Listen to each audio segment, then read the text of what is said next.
Hello and welcome to the ADHD Artist Podcast, where we explore and celebrate the lives of artists with ADHD. Listen to interviews with all different types of artists with ADHD, where we talk about life, art, superpowers, and... Wait, what was I saying? Hosted by Sarah Guys, your fellow ADHD artist. Thanks for joining. Hello, everyone. Welcome to episode 5. Today is July 1st.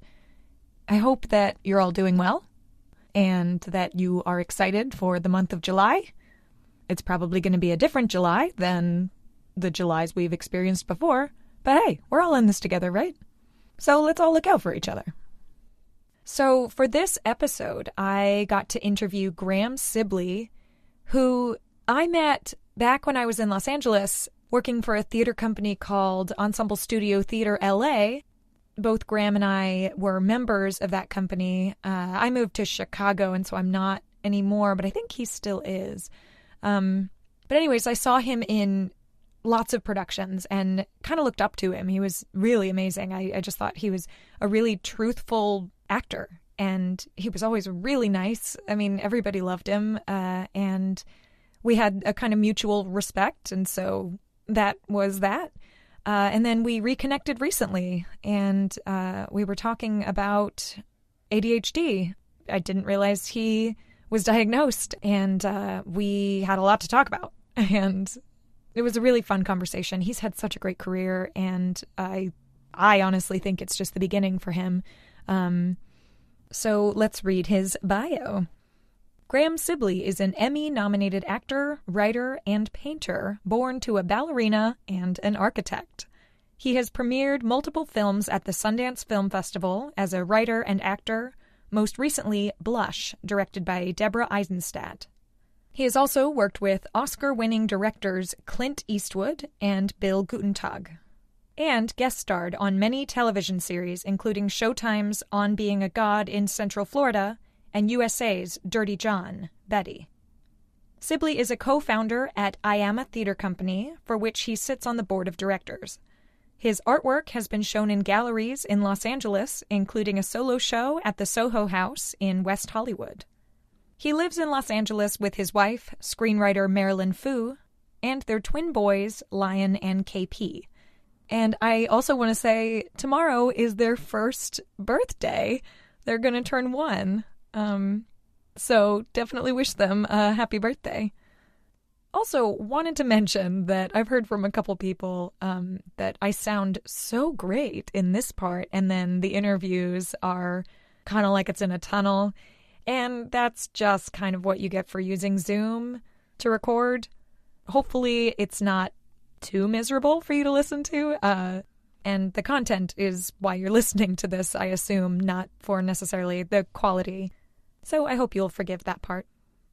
Just a heads up before we get started, in this episode we do briefly discuss some childhood trauma related to sexual abuse. If that's something triggering for you, please take care of yourself. And if you have any feedback, if you want to connect with me, again, my email address is theadhdartistpodcast@gmail.com. Would love to hear from you. And that's all I got, so let's get to the interview. Thanks for being here. All right. I am here with Graham Sibley. Hi, Graham. Thanks for being here. Hi, Sarah. Thanks for having me. So I want to start out and just ask, have there been any moments in the last few days that you have really noticed your ADHD? There have been. I feel like kind of every moment is a moment filled with ADHD. I really have to harness it, I really have to harness like kind of every moment. I always feel like there's so many things I need to do or want to do. And I always have to kind of wrangle myself and go, what's the most important thing? My wife and I have twins. And so that is the ultimate bring her back to present thing.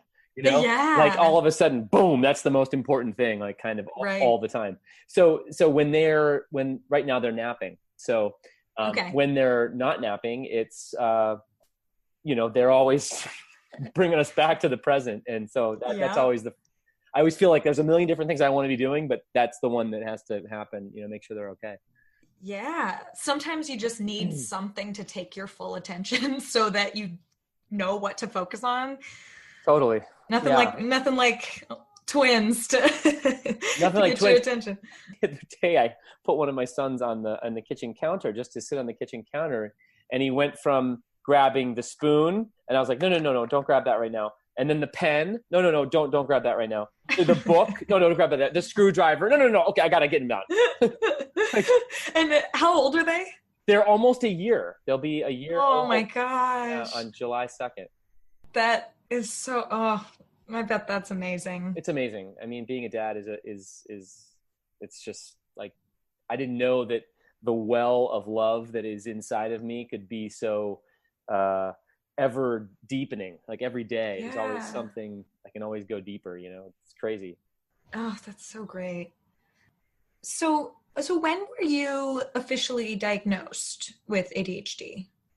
It was in third grade. Okay. I was diagnosed in third grade. And I always got in trouble. Like I was always the kid who got in trouble and was the first one to, look for attention from classmates. And, at recess, I was always the one who would, do the thing that wasn't supposed to happen. And then the teacher would get me, because I was the guy who just always did that. So I think after over time, they eventually sort of added this up. But I think the final straw was in third grade. We ended up getting these brand new desks and chairs, and I carved an entire elaborate sculpture design piece in the back of my chair with my scissors. Oh my gosh. And I remembered it was really cool, and it had like all sorts of different shapes and wings and all sorts of things on it. And my teacher, Miss Heist, saw that, and she was like, I think there's something going on with Graham.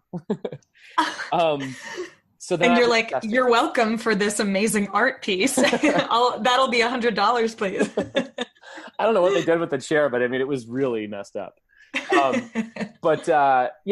I was diagnosed in third grade, and I remember it being really scary. I remember I was pulled out of class with another classmate of mine, and we both were sort of taken. It was like we were in trouble, and we were taken to a room, and the door shut, and it was a cold, a little circle desk, and there was another administrator in there that I didn't know who she was, and then she was kind of explaining something to me, and then my parents. I remember my parents were there, and then we had to go to some place.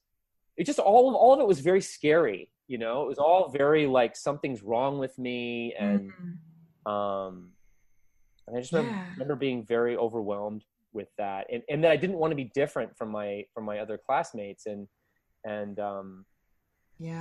that was my experience too. It's like, no, I don't want to be different. I don't, because I was diagnosed when I was 8. They put me on medication, and I was like, but then people are going to see me take it at lunch. Right. What are they going to think? Like, I was like, I don't want them to comment on it and be different. And now I'm like, God, I wish I had like some special education classes or something that would have helped me in school rather than just throwing drugs at me. I know. And I think about that. I mean, it's so deep down into my reservoir of subconscious at this point. But I mean, when they threw me on Ritalin, they put me on Ritalin, these little yellow pills. I'll never forget them. And when I had to start taking those, like, I remember feeling like my whole life went from like full throttle, let's fucking play all the time, to just like, like everything slowed down, and it just, everything got really tired, and I really didn't like it. I hated it. I hated it so much. And my parents made me take it, and this was what we were supposed to do. I mean, this is what people knew of as treatment at that point. And I felt like, I don't know if this is documented, or I don't know if this is proven in any way, but I felt like it slowed down everything for me. I felt like it slowed down not only my thoughts, but my metabolism, my energy level, like my everything. And it was haunting, and I didn't know how to express any of that. It all felt so like my new normal. And I remember I took it, I think, through the most of high school. And then at some point I just started to say, no way, I'm done. Yeah. I'm done with this. I'm done with it. I don't care. And I remember, just fighting my parents and just not taking it, just not taking it, period. Yeah. And so, speaking of your parents, you come from an artistic background. Both of your parents are artists. Yeah. Did that influence you? Because you are obviously now an actor, and I know you're also a painter. Yeah. When did you first discover that you wanted to be an artist?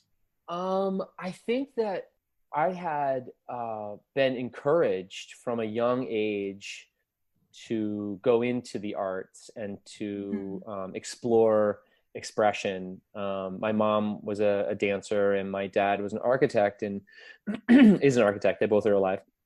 And they're amazing. And, but I found it to be, I grew up in the Midwest, and, I think this part of this is kind of what I was alluding to earlier, before the interview started, that, there were things that I don't know if this happened.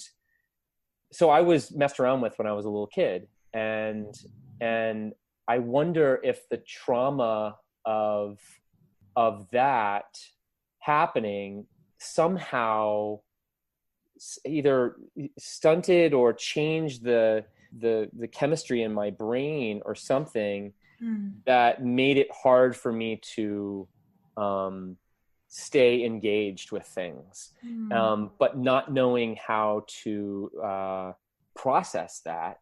And so they didn't know what it was. And I don't know. And this is all of my sort of self-analysis of it. But I find it to be fascinating because it really put me on the course of the trajectory of my life, because that event that happened to me when I was 5 years old, set the course for almost every decision I've ever made, and events that have happened to me, like being diagnosed with ADHD, and my parents encouraging me to go into the arts, but because I was growing up in the Midwest and in the 80s, that I didn't want to be considered, I didn't want to be seen as gay.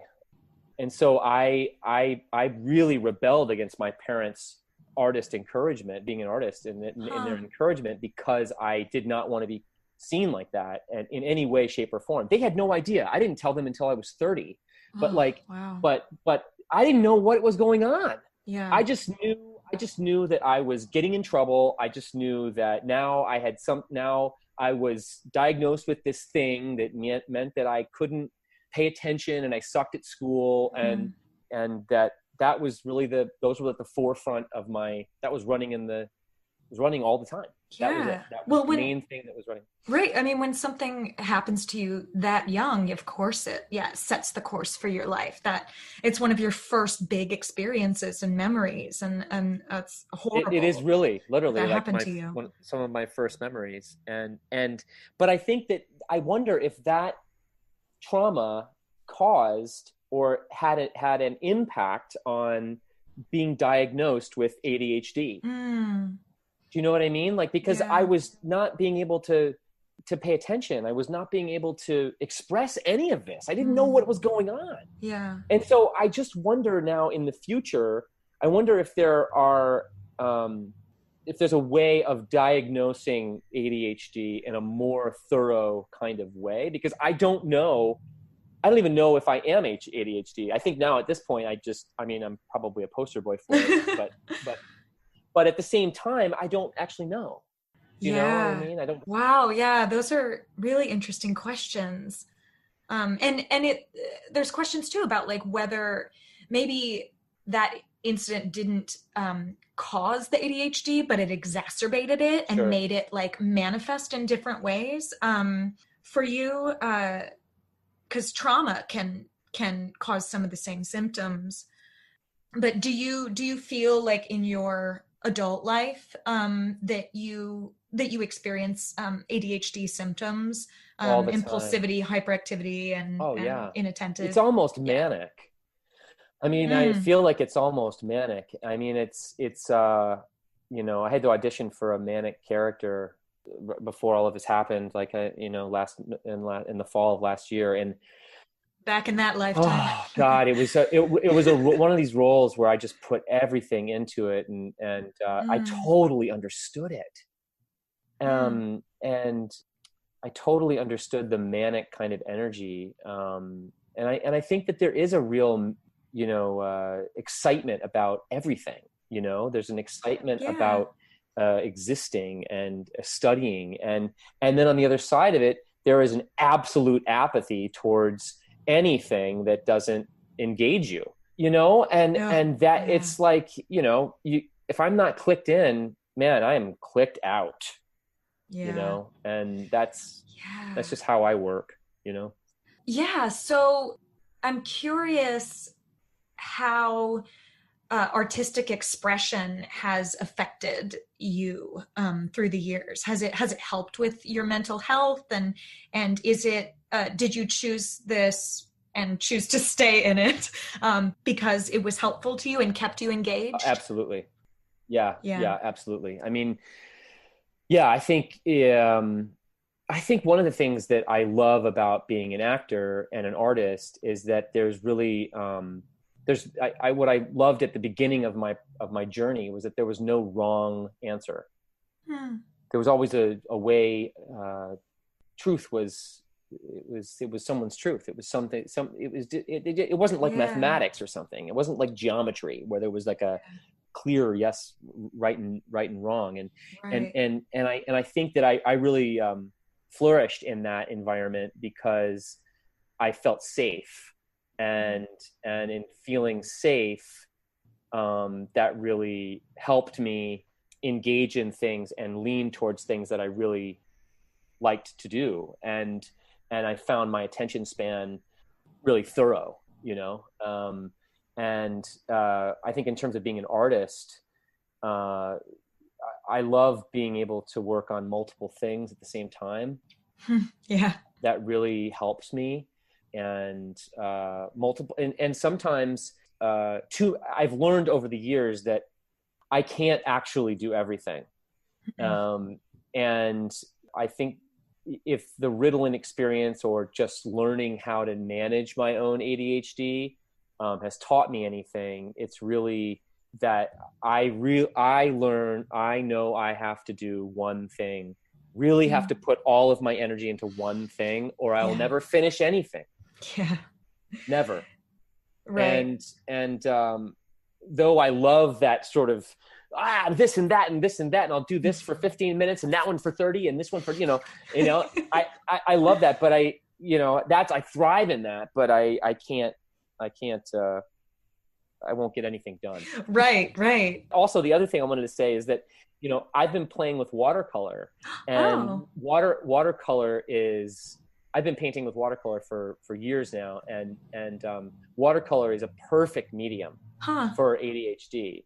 I've been not currently painting a lot right now, but I've gone through just stacks of watercolor paper, and I would just chew through 50 sheets a night, because it would just be like throwing out whatever it is on there, and just trying, experimenting, and moving on. And that was just like the perfect medium for me, where I could just have an idea, exercise it, implement it, and if it worked, it worked. If it didn't, next. And that sort of like multiple idea, engine was really helpful to me. Yeah. Is really helpful to me. What does it feel like to paint? It depends. I go through different waves. I went through, this sort of experimental watercolor, exercising ideas and very fluid improv kind of like style. And I did that for a while and found success with that. And I found myself wanting to have intention. And in that sort of experimental, wild sort of have an idea, exercise it, moving on kind of thing. I wanted to have something, I wanted to say something. I wanted to be clear with my message. And so over the last year or so, I've been painting with more intention. And so that feels different than the sort of wild experimental stuff. Yeah. So what does it feel like? Sometimes it feels super cathartic and amazing, and sometimes it feels like, tedious and a lot of work. It depends on kind of what I'm doing at that moment. Yeah. And so being an actor and a painter, do you find that the feeling of acting and performing is different from painting? Yeah, I do. Obviously it's more social. Yes. Yeah, I think for me as an actor, I feel like I am very much introvert extrovert. And my attention span as an introvert is immense. I mean, if I'm into it, I can paint literally all night long, and stay up all day on all night. And I can't really do that now because I have children. Right. So it's definitely, restricted me that way. But, and as an actor, it's really, I find it to be thoroughly rewarding because of it exercises the extrovert in me. And I love that. I really have both sides to me, and when they're not exercised equally, I really I feel that, Yeah. So you've had a pretty good TV and film career, and you've been doing some great stuff in the theater. Do you find that you have any struggles related to your ADHD when you're showing up to set or preparing to go on stage, or in a rehearsal room? Yeah, I do.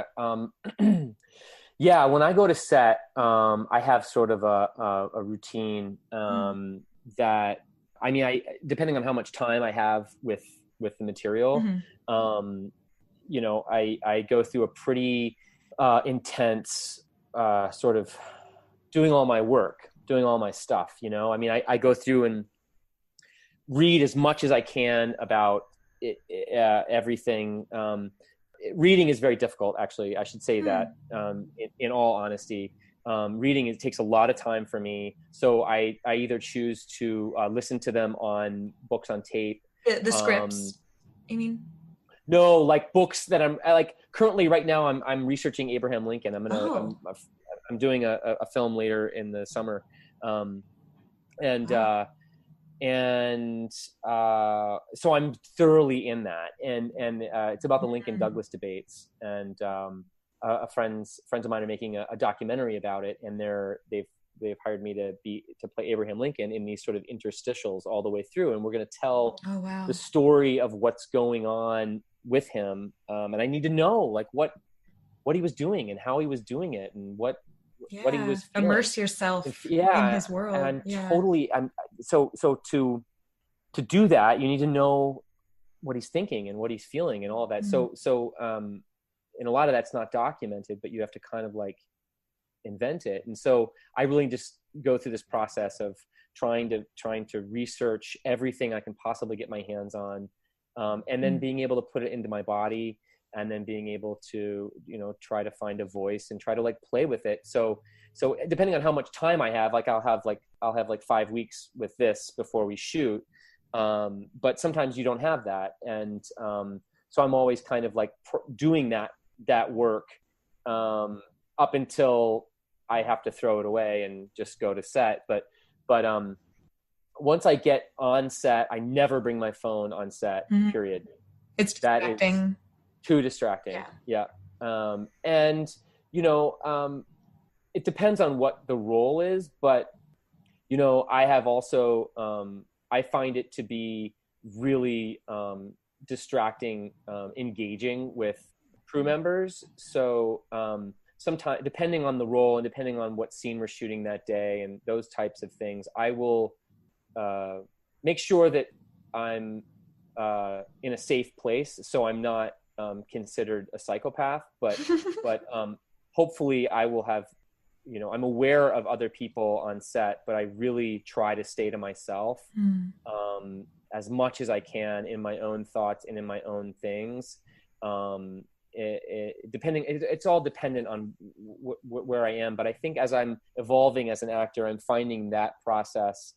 And I think at first you're just so excited to be there and you want to get friends with everyone, and, all of that things. And I think the longer that I've been doing it and the more that I'm finding how I work, with the higher stakes, with the bigger jobs and things like that, the more time that you're there, the more I really try to be respectful, but also I would like them to be respectful of me too, and I'm learning what that process is like, and you can't really, that just needs to happen with experience. And so I'm always exploring that, Do you get nervous before you go to set or while you're there? It depends on it depends on what we're shooting. It depends really on what, if I feel prepared, and if I feel like I'm in a safe place. Like, a lot of times directors really will be really super welcoming, and sometimes you just show up and you're just, sort of like a puppet, like you say. So, it depends on the environment that's set up. But most of the time I think I'm feeling more and more comfortable and safe, more secure in my, but it really, that's also linked to my process. Like that the more solid you are with what it is and you're doing and how you're doing it, the more you really doesn't matter, once you get there. So I'm laughing at myself with this because you know how when you're at the theater and you have like an after, like a post-show talk back, and maybe it's for kids or for people that don't understand the theater, and they're like, how did you learn all those lines? And everybody's like, ha, whatever.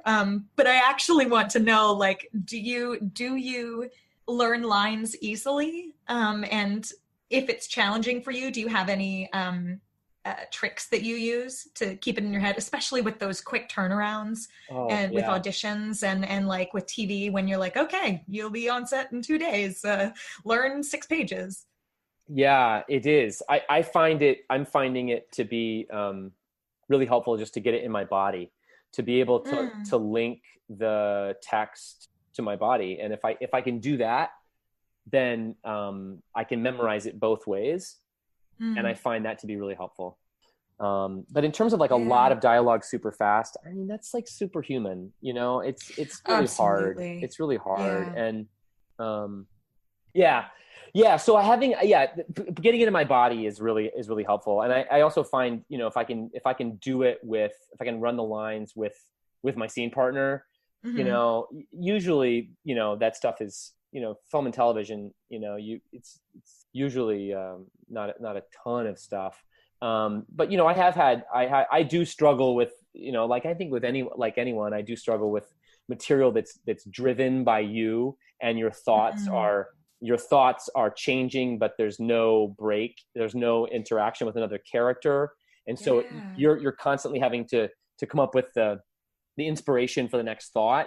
And if that's not if you don't have that text in your body long enough, it's hard to, make that correlation. So I do struggle with that. But I'm getting better at that. I'm getting better at it with every role I get, Yeah, absolutely. I mean, experience is so much of it. But so do you know any other artists with ADHD? You? Just me? I'm sure I do. I don't know. I feel like it's sort of I don't know. I don't know. I mean, it's not really talked about. That's not talked about, I don't know. No, I guess not. I don't have a community of people that understand it. That's for sure. Yeah. I think I've always sort of felt outside the loop, outside the box, Yeah, for me, it wasn't till a few years ago when actually the artistic director of my company kind of wears her ADHD on her sleeve, and it's just kind of like out there. And I was like, wait, you have it too? But you really have it? It's not just like, oh, I forget my keys sometimes. Like you actually have like a brain that works like mine. And when we started talking about it, I was like, this is the most cathartic thing ever, because we've had these shared experiences that we go through so much of our lives not ever talking about and being very like secretive about. Suddenly it's like, no, these are things that we deal with, and we have to find ways to compensate. And I can't agree. I have just as many questions for you as you're asking for me. And I how have you dealt with it? Yeah, with like acting and just how have you dealt with ADHD in your life, and how do you manage it, and how does it affect you? Yeah, so I was on medication for kind of on and off, but I had some really bad experiences with Adderall and being on too much of it, and kind of abusing it a little bit, and it really messed with me, messed with my head, and but I've gotten really good through the years about creating a support system. So having a therapist, having a psychiatrist I trust, talking to my family, finding friends, and just making sure that I have this kind of buffer around me, and self-awareness has been the key for me. If I can know why this is happening to me, then I can create tools. And I always talk about having this little tool belt. So I'm like, as actors and as artists in general, we are constantly having new projects that require different things of us. So if you have a little tool belt, you can be like, well, this didn't work for the last project, but let's try it with this one. Yeah. So big things for me are exercise, getting things in my body, like you said, sometimes medication for certain things, definitely. Mindfulness meditation. Oh man, did that change my life. Coming back to the present, and several other things. I find exercise to be really vital. So vital, right? I mean, it's like I just feel like it just really gets the energy. I feel like I can focus. I feel like I can have a day, Yeah. Right, exactly. It just like shocks you into focus, and it's amazing how different I feel. And I don't even exercise for my physical health anymore. Like I mean, it helps, but I exercise because if I don't, I will go insane. I will be a crazy person, and I will get paranoid and all in my own thoughts. And so it helps to just release some of that energy. Yep. I feel you, Sarah. Yeah. I don't have a community of people who, I don't know anyone who, I mean, I don't really know. I'm sure there are people, but I don't know. Well, we'll see if people come out after this too. You may be surprised. Yeah. I mean, I was shocked that you came to me and said that you had it. I was so great. I'm so grateful for you doing this, because it is something that that we're living with in a way that it's every single day. Yeah. And it has been every single day since third grade. And I have been processing some kind of something to do with it at all times, you know, and from the way that my disjointed thoughts are happening, from the way that I speak, the way that I express myself, what I choose to do with every moment of my day. Like it's something that I'm always constantly dealing with. And I don't think that, I don't know how other people live their lives, but I know how I know how I live my life. And I don't know if it would make any sense to anyone else, but it makes absolute sense to me. And hopefully other people will hear this. My hope is that they'll hear this and be like, oh, there's someone else like me. Wow, he's done TV. He's done, you know, like he's been successful. Maybe I can be that, you know, aspiring artists coming up. I know I needed role models when I was younger. Yeah. I mean, can you imagine if there was podcasts when we were growing up? Like, how cool would that have been? It would have been so cool. And not just like podcasts where you can find out about ADHD from like psychologists or doctors and stuff, but like real people that are just doing the thing and talking about it and having fun and being silly, you know, and managing it. I mean, living with it is right. Yeah. So my last question is, we are living in quarantine right now, and it has put a halt on a lot of acting projects, I'm sure. But is there anything that you've been working on or projects that are coming up that you wanted to tell us about? Well, I am doing this Lincoln thing, which is really cool, and that has been a big part of the last chunk of quarantine. And my wife and I so this is another ADHD thing. I intentionally put painting aside for really the last handful of months to finish a script that I started 20 years ago. Oh my gosh. And I have been working on it off and on for forever. And I've written probably 12 or 14 different drafts of it. I've done all of this research. And my wife is an amazing screenwriter, and I saw that. She came on board, and she's been helping sort of morph all of these ideas and kind of focus them. Helps to have someone like that, right? Oh God, it's so great. And she's really put some shape to what I'm trying to say and do. And we're really close to having that finished. And so that has been, if one thing, you know, going through my sort of ADHD life has taught me, is I have to be very intentional with beginning something and finishing it.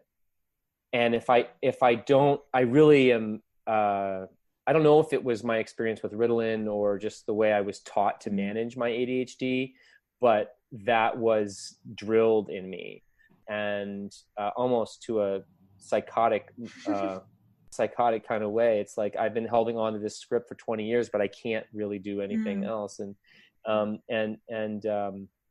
I need to finish it. And so I really said, as much as I would love to be painting and, you know, doing other things, any free second that I have, I'm really trying to finish this script so it can be finished and it can be done and the story can be told. That is great. Well, I wish you the best of luck with that. I can't wait to read it or see it. And I'm excited about this project where you're playing Lincoln. Yeah, I'm excited too. Yeah, definitely keep us updated on all that. Love to keep up with that. So great. This has been so wonderful. I'm so glad that we could connect in this way. Me too. Thank you so much for doing this podcast. I so appreciate it. And I hope that I am helpful to someone out there, and please reach out to me if anyone sees fit. Absolutely. Yeah. And I'll put, like any links you have, I'll like to your website or anything in the episode notes. All right, Graham, thank you so much again. It was so nice talking with you. Thank you so much for having me, Sarah. Take care. Bye-bye. And that's it for today for the ADHD Artist Podcast. This podcast was produced by me, Sarah Guise. Original music composed by Christopher Aaron Nahr. You can find more of his work at www.christopheraaronnahr.com. Nahr is spelled Knarr. Podcast artwork by Joseph Ramsky. For any inquiries, you can contact him directly at jramski3@gmail.com. Thanks for tuning in, and don't forget to hit subscribe wherever you listen to podcasts. You can also follow us on Instagram at the ADHD Artist Pod.